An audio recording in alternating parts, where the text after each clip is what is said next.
we seeing the decline of LeBron James? Yes, we are. And this is uncharted territory in the history of basketball. No one's ever been at the LeBron James level, including Qerim or anyone, this many minutes into their NBA career. So every minute he remains that way, he resets the record. We don't know what's going to happen. But I'll tell you this. You know what who the highly placed source is, Perk, who has revealed to the world, and now it's been a couple days since he revealed it, that LeBron James is in decline? LeBron James. For some reason, am I the only person who notices is talking about this? A couple days ago, LeBron said, I doubt that I'll be 100. I don't think I knew there was a chance I wasn't going to be 100% this season. In fact, I don't think I'll ever be 100% again in my career. Now, don't tell me, well, no player, blah, blah, blah, do you have injuries? No. 100% means 100% of what you have been. And make no mistake about it, LeBron James every year is in the finals and many years has won the championship because when the dust settles, when the smoke clears, it's clear he's still the best player in the world. Are we still sure about that? Because he's going to have to be the best player in the world to get out of the Western Conference. And Perk, you've taken the Clippers to get out of the West. AD looked pretty good to me. He looked pretty good to me. Beating Jokic in a Denver team that had been hot wasn't coming off the second of back-to-back or anything like that.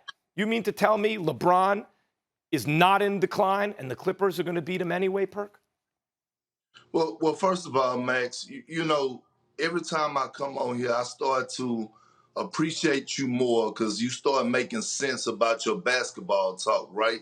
But then I noticed that common sense ain't that common when it comes to you, all right? A pair of lips could say anything, all right? Growing up in the hood, you know that. A pair of lips could say anything. And this concerns me because just when I thought I could take you down old country, Beaumont, Texas, I can't take you down there, Max. They go see you coming. Now, look, you're going to sit up here and really listen to LeBron's statement and believe that, right?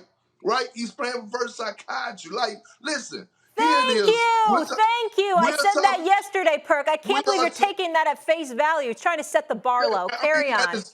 Max, that is crazy because right before LeBron injury, guess what? We were talking about him winning another MVP. We was talking about him being in the top 3 MVP conversation. And Max, listen, a high ankle sprain, it's not like he had an Achilles tear or he tore his ACL.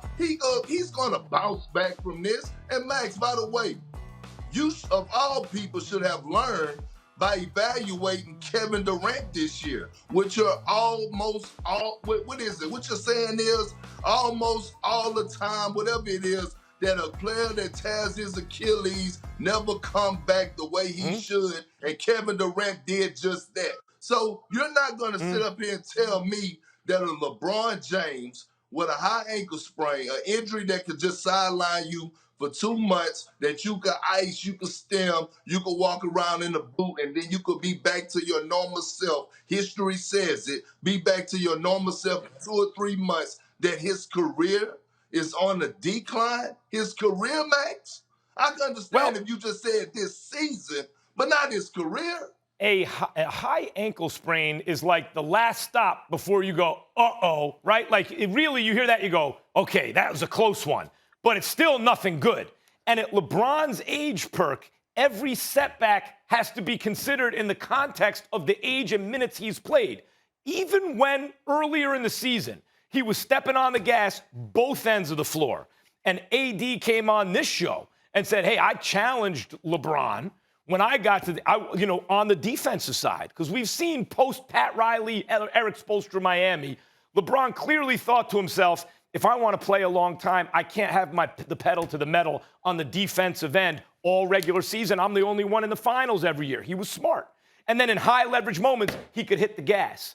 But I saw him hit the gas earlier this year consistently, regular season, both ends of the floor. And it wasn't clear to me that I'll give it to him. He has to say, I can't sit there and say, no, somebody else has now replaced him as the best player in the world because he keeps proving in the playoffs. No, it's still him. But in the regular season, when he was playing like he meant it both ends of the floor, I thought Embiid was a more valuable player. You know, I saw James Harden, game for game, be the most valuable player in the NBA this year on the Nets, and that includes LeBron on the Lakers. So the difference now is, in the past, you could say, well, LeBron's really taking it a little easy in the regular. I didn't get the sense he was taking it easy in the regular season. I got the sense that's as good as he can do. You just and I don't know if it's you ignored the whole part that Perk just said about taking it at face value. Well, because so you're it lines actually up with what I see. You're believing him that he's never going to be the same, and that LeBron James believes he's never going to be the same again. Yes, That's the spirit of a champion of LeBron James. Yes, I think from New York City. I think he's at 36 years old, having played all the minutes he's played, frustrated with the high ankle sprain. He is checking in with his body, and his body is telling him this ain't 5 years ago. Why and would he's you being put real. that out there? Why would you tell the world that? Because LeBron has enough confidence to think he can still get it done, even if he's not what he once was. Perk, go ahead. Max, didn't 2 years ago LeBron James had an injury where he pulled his groin, right, and was sidelined, and everyone probably had concerns then, and then all of a sudden he turned back the hands of time, came back the following season and delivered in great fashion. You remember that? That was just like a year and a half ago, Max. And by the way, we're talking about a high ankle sprain, right? Yeah. My grandmother and my grandfather and senior citizens at nursing homes bounce back and come back 100% from a high ankle sprain, Max. So you're not going to sit up here and tell me that you talking about a LeBron. Hold up, Perk. The point about LeBron is, in the regular season, KD, you can have that. Steph, you can have that. Harden, you can have that. This year, it might be Jokic. Then he has the playoffs, and when the dust settles, he's proven, I'm better than those guys. Is that going to be the case in these playoffs? Is that what's going to happen? At the end of these playoffs, are you going to be saying, I watched these playoffs, and LeBron once again proved he's the best player in the world? Because if he doesn't do that, now next year is age 37, and now KD is a year removed from the Achilles, and there are young guns coming.